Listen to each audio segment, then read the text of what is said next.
is moldy, it loves retains water. the moisture. Exactly. Okay. So if you do a good foundation, maybe with add mixtures to repel water, and you do your damp-proof course and apply your damp-proof membrane, sometimes you can use tar, you can use regular nylon that we use. If it's properly placed and closed off, you won't experience all of this. Okay. Then your plastering is key. Plastering is really important because there's always going to be rain. There's always going to be a bit of water touching the walls. But if the plastering is not properly done, you can plaster. Some people will plaster with sharp sand and stone dust. You can get it right that way, but it's more expensive. Some of them would actually just get maybe the regular plaster sand, mix with the bit of available stone dust or sharp sand they have, and get it right too. But in all of this, if your cement ratio is poor for the plastering, you are still going to experience that same problem. What I mean by this is that the dampness comes from the ground. Yes. The membrane that you lay on the floor stops it from climbing into the walls. Okay. Now, if at some point there is a bit of leakage, there's a break in the membrane. Yes. And there's one particular pinhole where it has contact with the walls, it's going to spread if the plaster is not well done. But if the plaster is well done, like the beach sand, it just gives off the water and it goes back. Okay. You understand? Okay. So that's what good sharp sand and good stone dust will do. So using the right sand and then ensuring that plastering is done properly. It's well done. That is where I mentioned the poor construction. Oh, I see. But in the bit of saving cost, people tend to neglect this. But you know, it's so, I mean, for lack of words, it's very funny because why would you know that negligence in this area will cause this? Or is it ignorance? Because could it be ignorance, or they know, or they just want to cut costs? So ignorance is not knowing at all. Yes. So right? The issue is it that they don't know at all, or they want to cut costs? So, like I said, ignorance is not knowing at all. Yes. Now, when you are ignorant, you ask. Right? Now, negligence is the worst of it. I'm not bothered. I'm not bothered. I know that many people know about this dampness.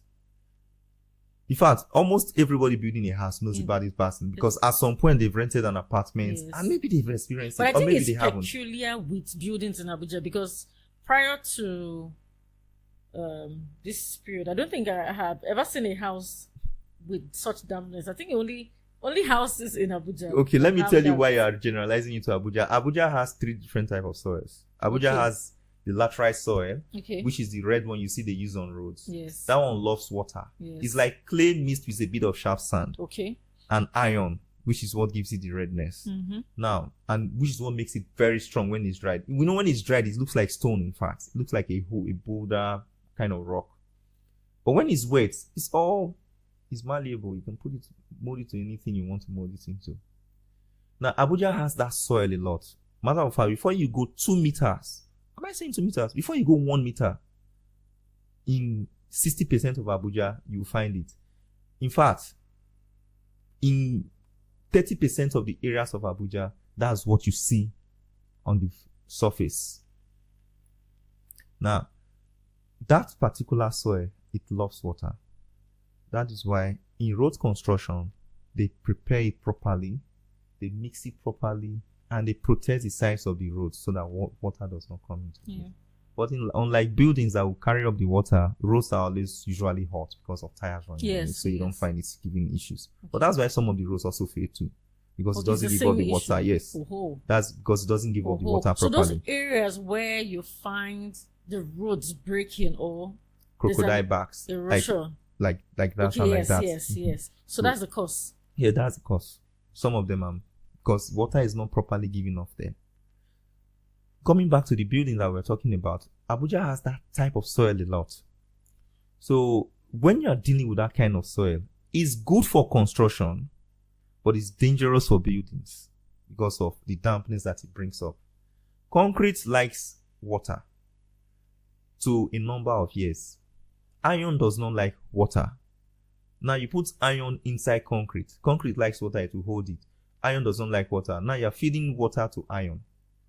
At some point, it will start to corrode and problem will start to rise. Dampness will start to spread. Yes.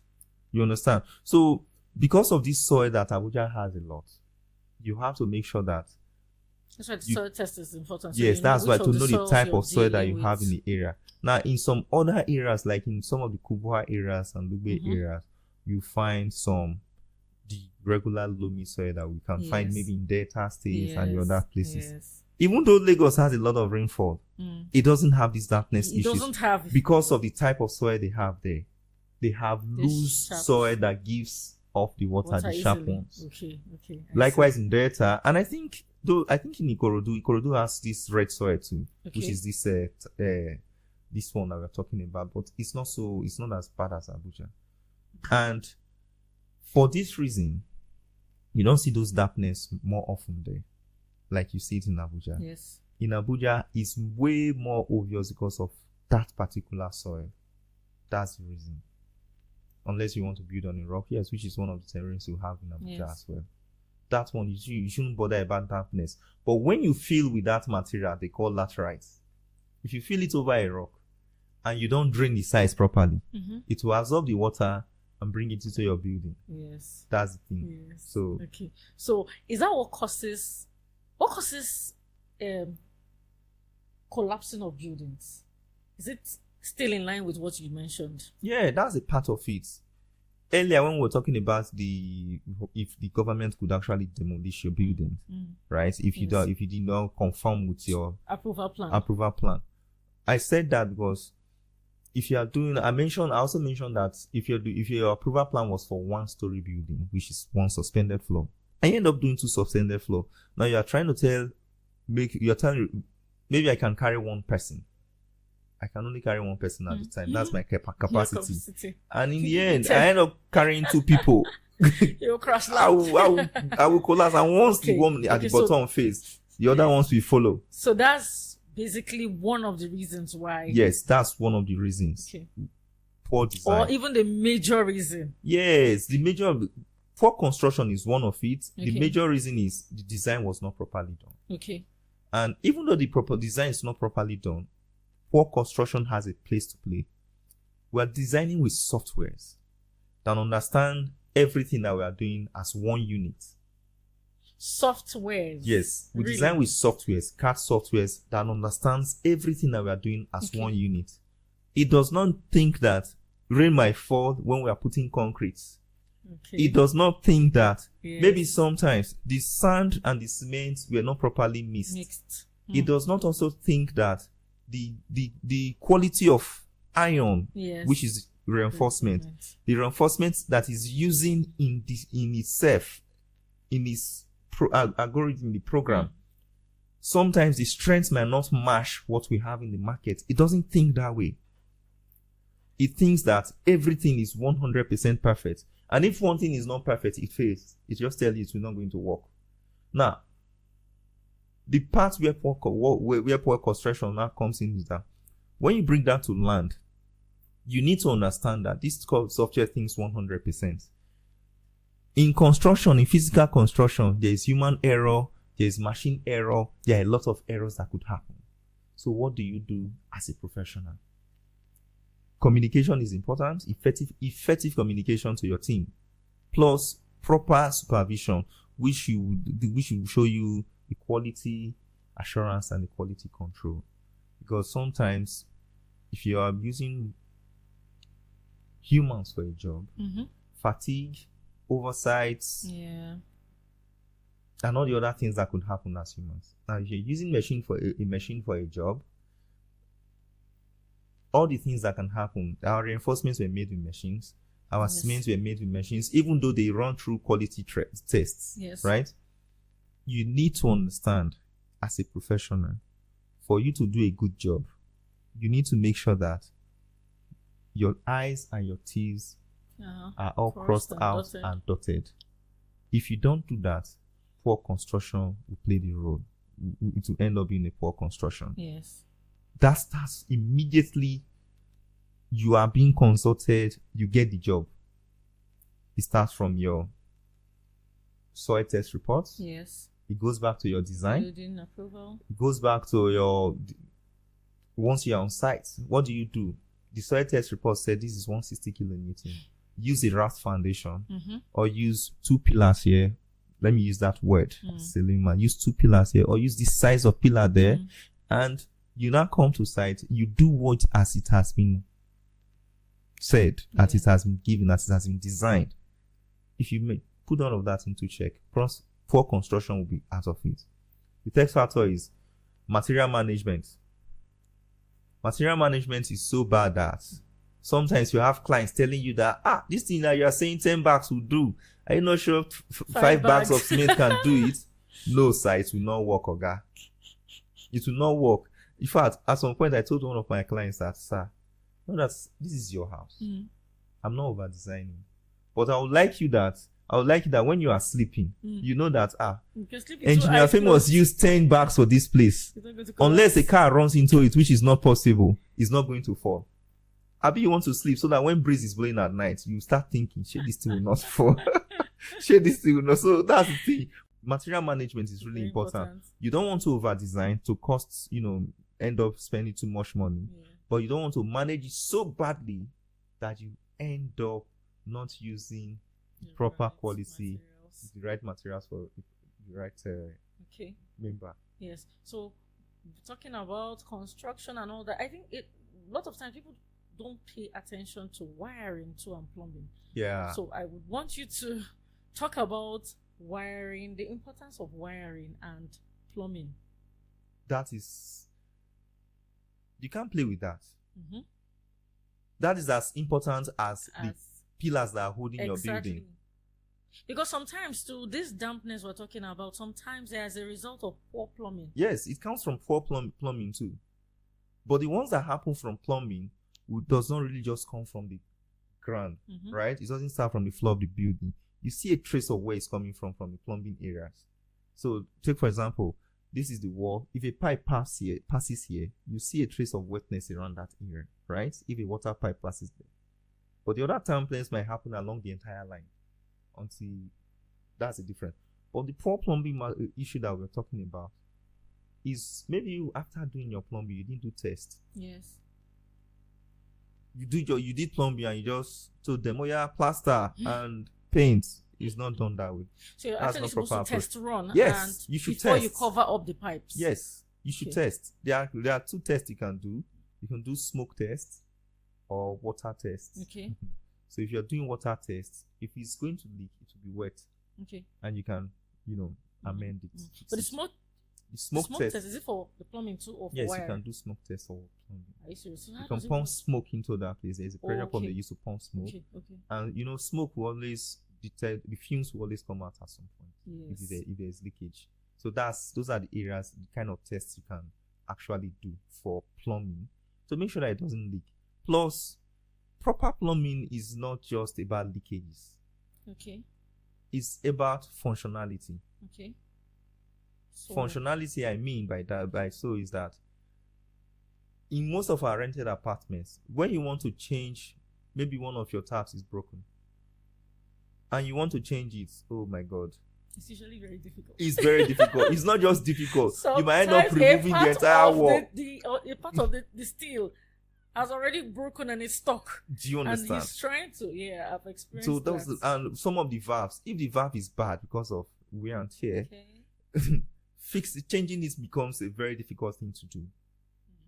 So if there is a proper mechanical, electrical, and plumbing design, which is the MEP that I mentioned earlier, if it's well done, and you call anybody to maintain that house, not anybody, if you call a professional to maintain that house, the first thing they will actually ask is, where is the M&E drawing?